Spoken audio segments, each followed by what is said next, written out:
So with that, Representative Erdahl, I'm going to hand it over to you, and you're first up. Well, thank you, Madam Chair, and good morning, members. This is a capital budget proposal for restoring historic structures at Fort Snelling, which I think we can all agree is one of the most important historic places in Minnesota. These improved facilities will welcome visitors in historic structures adjacent to the historic fort and the Mississippi River. The project will enable the Minnesota Historical Society to reach new audiences by telling a wide variety of stories about Minnesota through the fort's history.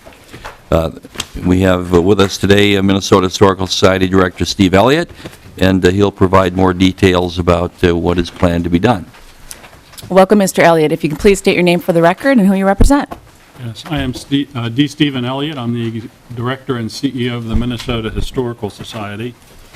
Madam Chair and members of the committee, thank you for taking time today to hear this overview of the Minnesota Historical Society's capital budget request, particularly the Historic Fort Snelling request. And thank you, Representative Erdahl, for bringing this legislation forward for the committee's consideration today. We sincerely appreciate the legislature's support for funding for pre-design for the Historic Fort Snelling project in 2015, which is helping us to keep this project moving forward. We're excited to provide a progress report on pre-design for this important project. Madam Chair, a quick mention that the Minnesota Historical Society has 3 requests in 2016. We'll spend the bulk of our time on Historic Fort Snelling, our highest priority request. Second is Historic Sites Asset Preservation, which will enable us to take care of the facilities entrusted to our care.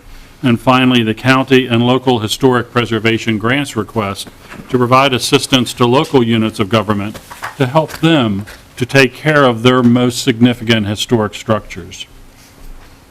What I'd like to do this morning is to present a very brief history of the Fort Snelling area, then review the exciting plans that we have for this important historic site. Fort Snelling is a place that has a very long history and is very familiar to many Minnesotans. Yet the paradox is that while it is very well known, there are many stories relating to this important place that are not known to many Minnesotans. Our goal with this project is to involve Minnesotans more deeply in learning about this place and its engaging history, and to provide the facilities that will make this learning possible. When we think about Fort Snelling, we usually think about the establishment of the fort in 1820 and the years immediately thereafter. But if we pull back from that pinpoint in history, we have to look at the fact that that area has been a crossroads for a very long time. As the confluence of 2 major rivers, it's been a meeting place literally for thousands of years of human history. The archaeological record for that area goes back at least 8,000 years, and humans have probably been meeting there for more than 10,000 years. In the late 17th century, contact was first made between whites and Native Americans, and that contact became more frequent as trade picked up. And in the early 18th century, Zebulon Pike stopped at this site on his way to his peak further west. And after the War of 1812, as the United States was eyeing the British to the north, the United States sent a party under a man named Leavenworth to scout a site for a fort in this area. Now, think about the United States at that time, and think about where this was compared to where the United States was. This was the northwesternmost outpost of that eastern seaboard country. Leavenworth was succeeded by a guy named Snelling. And Josiah Snelling and his troops began in the fall of 1820 to construct a fort on the bluff at the confluence of the 2 rivers. In the ensuing decades, this was the site where contact intensified, where an indent agency was established, a site that was the center for trade. It was the site of many treaties, large gatherings of Native Americans, and whites to negotiate treaties.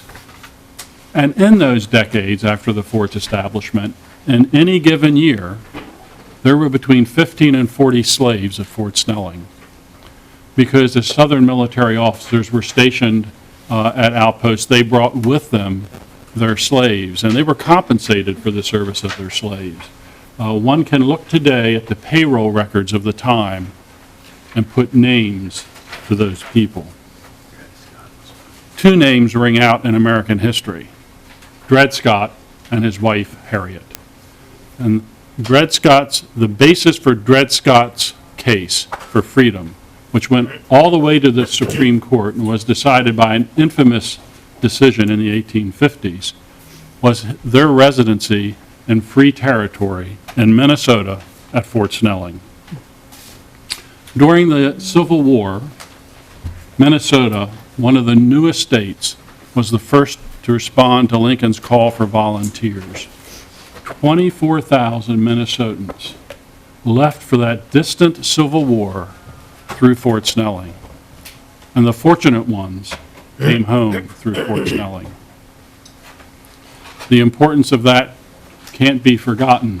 There were only about 150 to 170,000 Minnesotans in the early 1860s, and only about 50,000 able-bodied men between the ages of 16 and 49. While those men were away, Minnesota had its own home front war. In 1862, the U.S.-Dakota War, and of course Fort Snelling figured in that. Soldiers were dispatched from Fort Snelling to fight in the war, and in late 1862, nearly 2,000 non-combatants, Dakota, children, women, elderly men, were marched and spent the winter in a stockade below the bluff at Fort Snelling, and were dispatched by riverboat the following spring to out-of-state reservations. In November 1865, two of the Dakota leaders were hanged at Fort Snelling.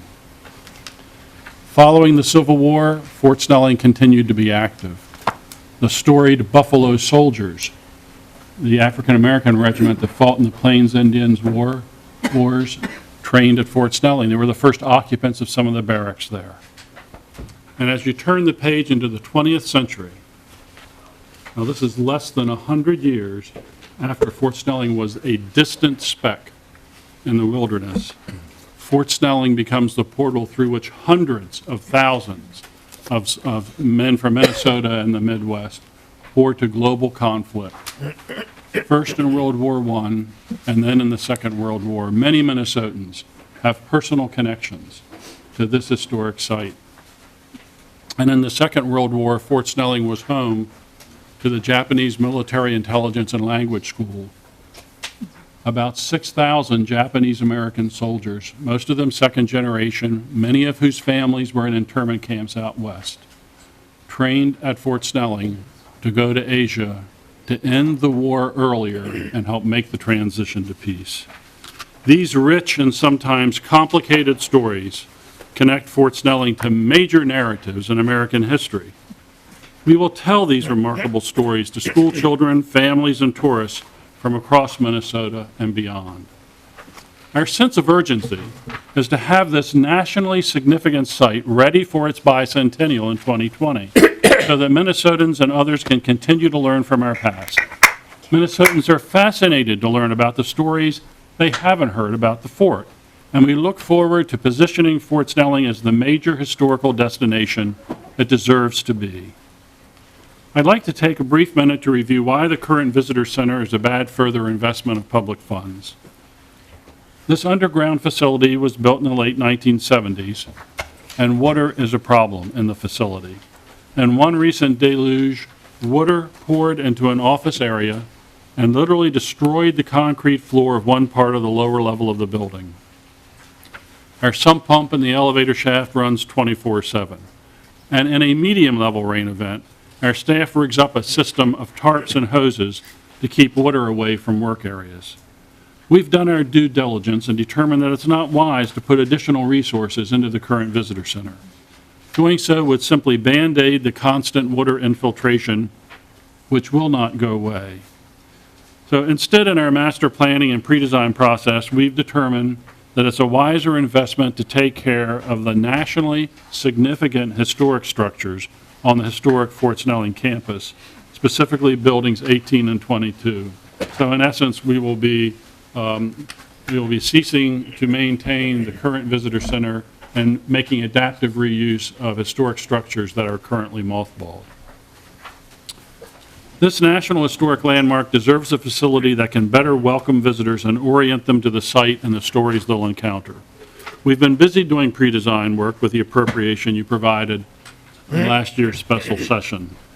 Our approach has been not only to work with our architect, Leo Daly, but also to seek input from a wide group of Minnesotans through stakeholder research and a series of ongoing public meetings, including veterans, American Indians, African Americans, and Japanese Americans, for whom Fort Snelling holds special significance. To date, we've held 8 public meetings with outreach to a broad group of community members. You also have a packet of letters of support from organizations such as the Friends of Fort Snelling and others, and I especially direct your attention to the letters from the teachers because I think they're spot on. We're excited to present this request that will make historic Fort Snelling a place that Minnesotans will be proud of and which will be a place for meaningful learning experiences for school children, families, and tourists from Minnesota, from our region and beyond. In the historic Fort Snelling pre-design process, we're planning to reuse one of the historic 1904 Cavalry Barracks buildings, Building 18, and Building 22, an 1880s munitions ordnance building that's adjacent to Building 18. During the pre-design phase, the goal is to match specific functions with potential space available. These conceptual site plans are a preliminary look at how the spaces in these buildings work to serve our visitors better with museum exhibits, classrooms, and other visitor amenities. In addition to work on buildings 18 and 22, it's essential that we improve the areas surrounding these historic buildings to provide an easy and understandable entry into the site, as well as provide better opportunities for visitors to experience the Mississippi River, which is an important part of this area's history and natural beauty. Our plan calls for demolition of the current visitor center and improved landscaping leading to the visitor center, along with improved river views from the visitor center to the historic fort. This work will require resources. Resources from the state of Minnesota will help us to preserve buildings that are part of Minnesota's first National Historic Landmark and provide an important educational experience for its visitors. We recognize that this is a large request. In doing our homework, we have learned that since Fort Snelling is so well known and appreciated by Minnesotans, there is capacity for bringing some non-state resources to the table. And we're pledging to raise $12 million privately to put towards this project to get it done. This is a significant amount of funding for us to raise, and it's a departure from Minnesota's longstanding practice of the state funding 100% of capital project needs in the statutorily defined State Historic Sites Network. But we believe the private support is there, and securing the state's portion of the funding this session is essential to keeping the project on schedule for the fort's bicentennial and enabling us to raise the private funds. Madam Chair, again, we appreciate your time this morning and appreciate your consideration of this important request. Time is of the essence as we prepare for 2020. I'd like to close with a 2-minute video that will give you a sense of the breadth of the stories we'll be telling at the new historic Fort Snelling and how this historic campus will be knit together by the improvements proposed in this project.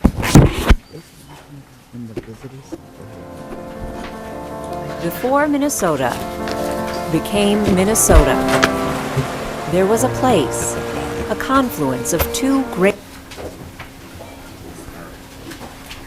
rivers, where cultures and civilizations crossed for thousands of years, where something new was imagined, a remote American outpost built, a place of pride and sorrow. It's a place of rebirth and birth, but it's also a place of great tragedy. Historic Fort Snelling, Minnesota's first National Historic Landmark. In 2020, Fort Snelling will be 200 years old. In time for its bicentennial, we have a new, expanded vision for this site, where visitors connect with each other, with the many stories that bind us together, with the natural beauty of this extraordinary place. Our plan includes a new visitor center to replace inadequate and aging facilities, places for private reflection and public remembrance, a reimagined visitor experience sharing more complete stories of the diverse people who shaped our state and country. Did you find it surprising that we did actually have slaves here at Fort Snelling? Stories of the many soldiers who prepared here to fight for America, soldiers who are buried nearby. With new investment, Historic Fort Snelling will attract more of the millions who pass through this busy corridor every year by sharing an American story told nowhere else.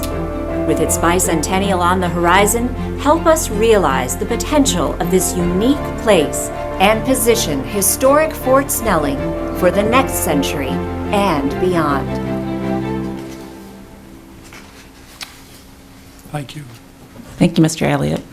Representative Khan. Just the question, which I think I should remember, but I don't, which was, when was the visitor center built or renovated? Mr. Elliott. Did you say that? Oh, Madam Chair, Representative Khan, the current visitor center was built in the 1970s, late 1970s, opened 1980. Representative Khan. you know, I'm a little living in a neighborhood where the houses were built in the late 1800s. I'm a little disturbed at the short life of something that I'm sure I voted for. But what's, you know, what are we doing? And I'm not saying that this isn't the right decision, but what are we doing to present that kind of thing? Right. You know, Mr. Elliott? to total taking down as opposed to just a renovation seems like an awfully strong decision, so. Mr. Elliott. Madam Chair, Representative Khan, that's a good question. We too are disappointed that a building that's 35 years old can't be efficiently rehabbed for future use. But we have learned over those years that there are deficiencies in the structure that we can't fix. We can only continue to spend money to remediate. And taking a look at that structure, the water infiltration, the consultants tell us, consultant after consultant, can't be stopped. We can expect to spend between $5 to $7 million over the next 20 years on the current structure just to Band-Aid or remediate the constant infiltration of the water into the building. When we've pulled up from that and looked at the fact that we have several original historic structures that we're charged to preserve, and we're replacing the roofs on them or repointing them, they're just sitting there mothballed, it seems to us that this is the time, this is the decision scene where the wise decision is to stop investing in that modern underground building and start investing in the adaptive reuse of those historic structures. The best way to preserve structures is to give them a use, and there's a use sitting right there that suits them well. Representative Khan. Well, I'm not really objecting to the decision. I just wonder what's in our decision-making process so that we don't make something that it seems to me someone could have known before. Someone else who voted for it is here. Okay.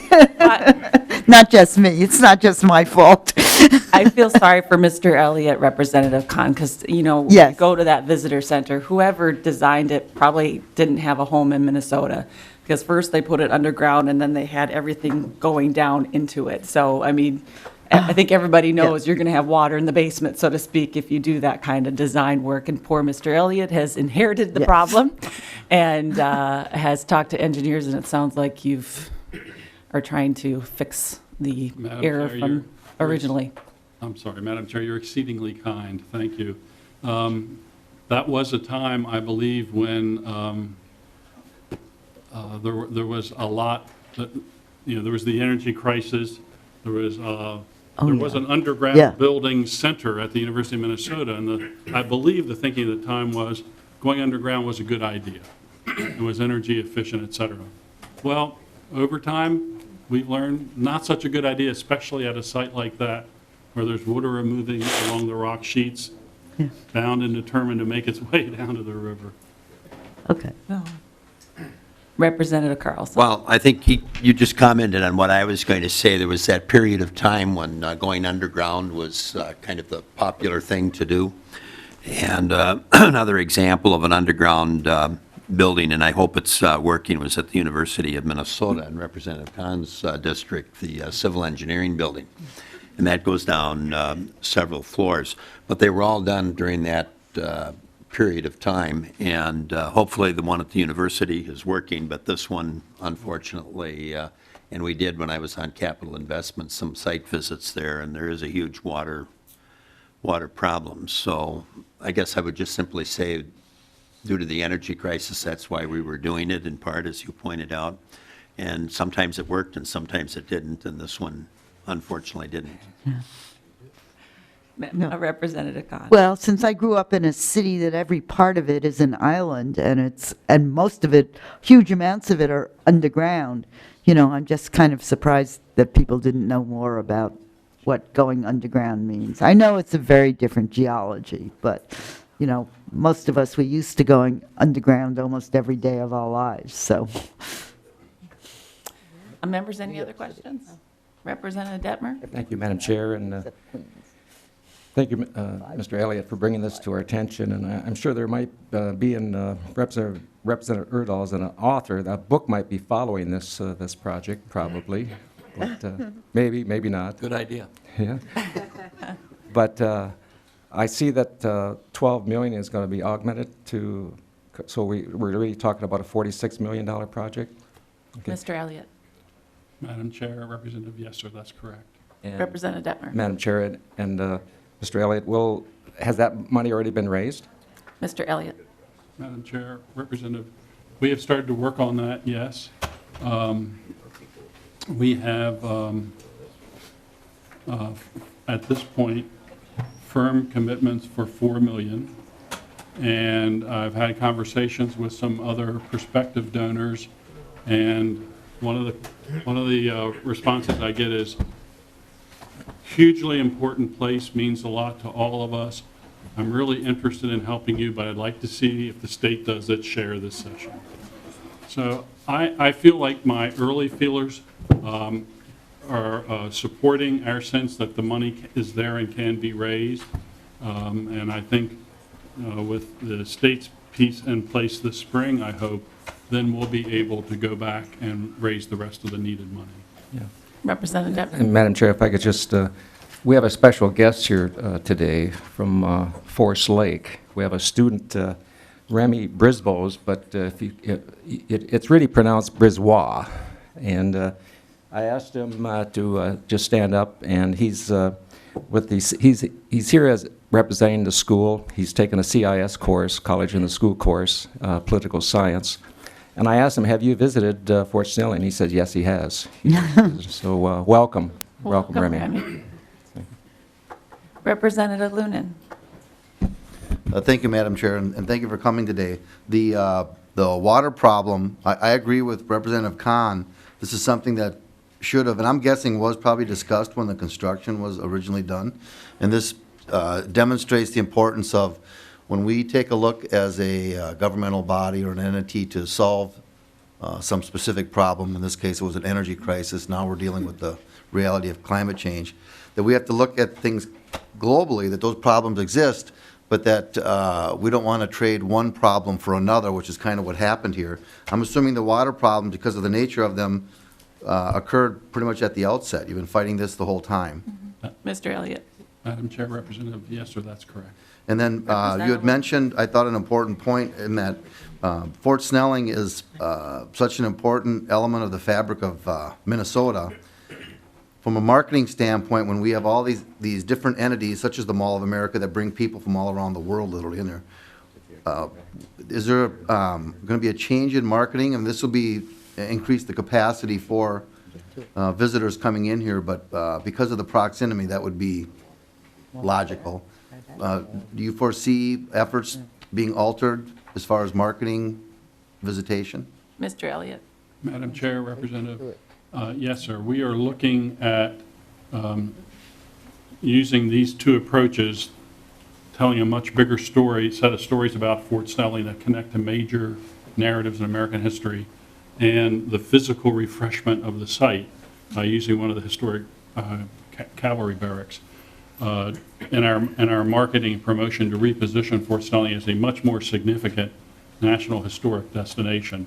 And I have to say, both the airport, Mall of America, everybody is interested in helping to support this because it will attract more people and will extend stay to have a site that's positioned at that level. Representative Lunan? And then I just want to end with a comment, is that I come from an insurance background, Mr. Elliott, and I strongly agree with your comment that the best thing you can do for a building's longevity is to use it. And reappropriating that existing building, I think, is a great idea. Members, any other questions? Representative Rembeck? Thank you, Madam Chair. And Mr. Elliott, just wanted to ask a few questions about attendance, comparisons with the current visitor center, and the size comparisons with the current visitor center. And then the parking lot, how many are you able to accommodate? How many cars? Mr. Elliott? Madam Chair, Representative, and I recall you asked some very good questions last Thursday as well. Yes, the current visitor center includes both public spaces and then support space for the state archaeologist and our archaeology department and collections. The public space portion of the current visitor center is around 20,000 square feet. Building 18, one of the cavalry barracks has about 38,000 square feet. So we will have more space to better accommodate our different audiences there, especially school groups. One of the design shortcomings over time at the current visitor center is that we didn't design sufficient space to support the needs of school groups when they come. We are looking at reconfiguring the parking lot. I believe we'll have about the same number of spaces in the parking lot. I'm not sure the exact number. May I just look over here and see if my staff knows that? Sure, if they want to come to the table and, You know or the whisper number of it in his spaces ear. in the lot? About 300. I think we'll need about that number of spaces because the site is also becoming increasingly popular regionally as a place to come and explore the whole area and to connect with the paths down along the river.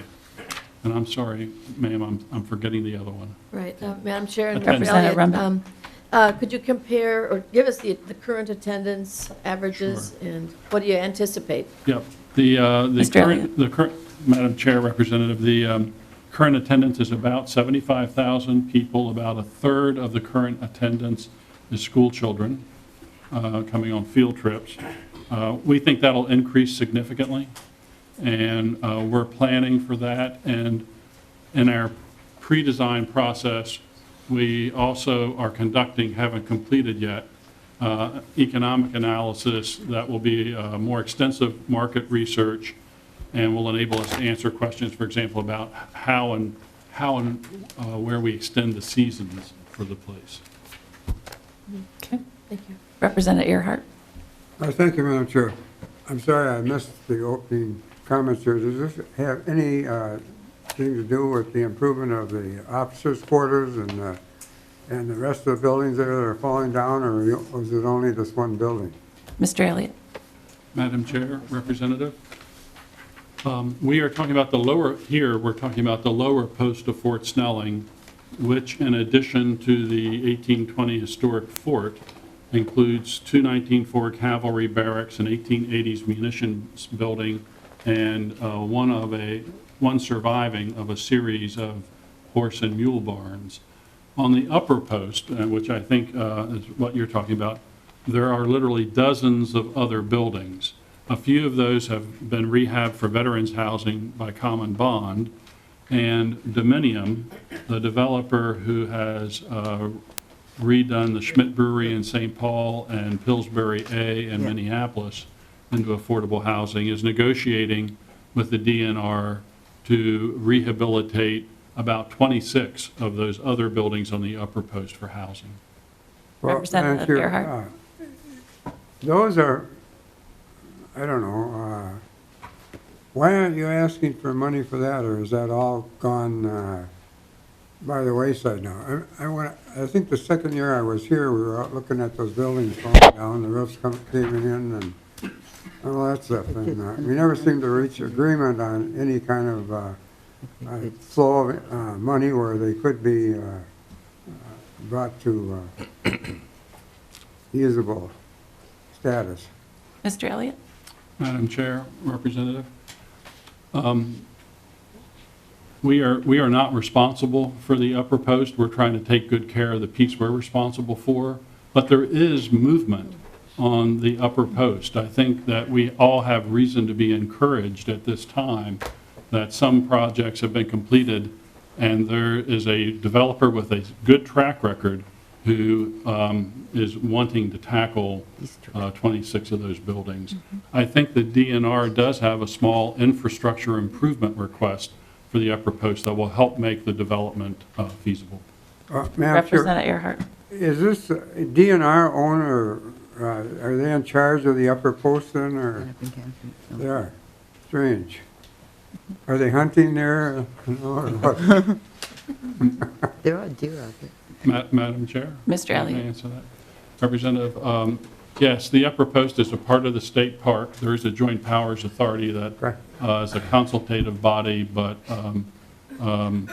the DNR is responsible for it. And as I say, there is good forward movement on it. Thank you. Yes, sir. And then I just have one question on the kind of layout of how things are going to change. It has like an event area, so are people going to be able to host different events, or is this only events that are hosted by the Historical Society, or would members of the public be able to lease that space for a period of time, or how does that work out? Madam Chair, thank you for that question. We are looking at, as a part of the repositioning of Fort Snelling, we are looking at ways to engage the community more continually out there. Providing venues for meetings and events is one part of that. We also hope that the community will increasingly see it as a place to come for forums and discussions, some of which we may host. Some may be forums, discussions, or events that are actually curated by others, and this is a venue for. That will not only connect the site much better with the life of Minnesota, but it will also strengthen its financial positioning for the long run. Great. All right, Representative Erdahl, any final comments? Well, thank you very much for the opportunity to present this morning. I want to assure Representative Kahn and Representative Carlson that no one is blaming them for this problem. And Representative Earhart, we're not real sure about, but anyway. He was. I missed. Try again. We do appreciate the opportunity, and I realize that there is no vote taken on this today, but you are certainly encouraged to encourage Chair Torkelson and other members of the Capital Investment Committee to support this project. Great. Thank you. And Representative Carlson and Kahn have questions, I guess. Yeah, I wasn't, Madam Chair, but I will comment. I'm going to go in a little different direction than the water issue, but being that was alluded to just again, we had at the University of Minnesota what was known as the Underground Space Center. It no longer exists, but that may have also been one of the driving forces, because I think it was the only place in the country that had a center like that that was doing research and focusing on underground space. But that's not where I was headed. Just on a personal note, I grew up in South Minneapolis. My father did, and my grandfather, when he immigrated from Sweden, settled in South Minneapolis. Grew up most of the time, a good bicycle ride away from the fort. But where I was headed was that during World War II, as a military family, my dad was overseas. We shopped at Fort Snelling, the commissary. probably closer than most other grocery stores and so on, but you could get certain clothing items, you could get groceries, and I don't know whether we went there because the price was better, or I do remember a little bit of family history. There were certain items that you could sometimes get at the fort that were harder to get at a civilian store sometimes, so there was probably that advantage as well. And then I personally was out there as a kid. You know, kids have medical needs once in a while, and I remember going out to the hospital that we were eligible for that was at the fort. At least we called it a hospital. Maybe it was a clinic, I'm not sure exactly, but in terms of the family it was referred to. But one thing, when you talk about the military aspect of it, that I still remember as a kid, because my dad was overseas and in the European theater, going out there one day, and there was this big chain link fence, and a lot of German prisoners kind of mulling around behind that fence. And we did have prisoner of war camps in Minnesota and in parts of Iowa, and I assume they were there until they were shipped out. I know my first teaching position was in St. Charles, Minnesota, down by Rochester, and there's Whitewater State Park down there. And it was one of the very few state parks that had cabins back when I was teaching, and I was teaching there in the early 60s. And the reason they had cabins was that those were the barracks for the German prisoners that were housed there in St. Charles. I don't know if that was a direct connection with Fort Snelling, but that was another aspect of it when you talk about the military history. I don't know if any of that part of it's documented. I was born in 1940, so I was old enough when I would go out there as a kid to remember some of that as well. So I just thought I would comment. And by the way, like Erdahl, I'm a former social studies teacher, usually government and economics, but once in a while American and world history, depending on the program needs at the school. But have an interest in the fort and in the Historical Society generally because of my teaching experience as well. And history is something that's, I think, very worthy of the investment in this case. Thank you, Representative Carlson. Representative Kahn. Well, my comment's nowhere near, just a comment, and it's nowhere near as interesting as Lynn's. But I was going to say that I'm probably the only person in this room who has canoed, run, hiked, and biked all around that area. So. All right, Representative Runbeck, last question, because we do have another bill, and we are leaving today at 9:30. Representative Runbeck. Thank you, Madam Chair. As long as we have Representative Erdahl here in the room, and the Legacy Committee Chair, what is, if we look at the operating costs then, and the programming, staffing, which sounds like it's going to be increased, do we have an opportunity to have legacy funds pay for that? Or where does legacy fit in, please? Representative Erdahl.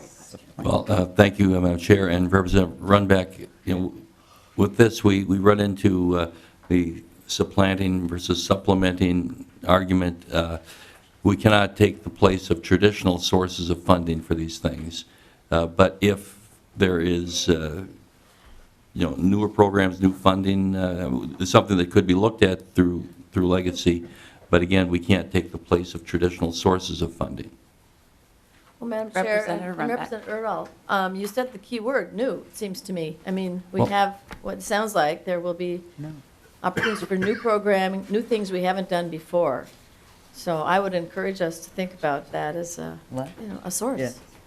Well, thank you, Madam Chair, Representative Runbeck, and certainly, as I said, if there are things in that category that could be looked at in the future, certainly, even if we wanted to, we couldn't this year because legacy funds have either all been expended or we have to deal with, so it's already set. Members, thank you for your comments and questions on House File 2376. We are next going to move on to House File 1847. Thank you, Representative Erdahl and Mr. Elliott.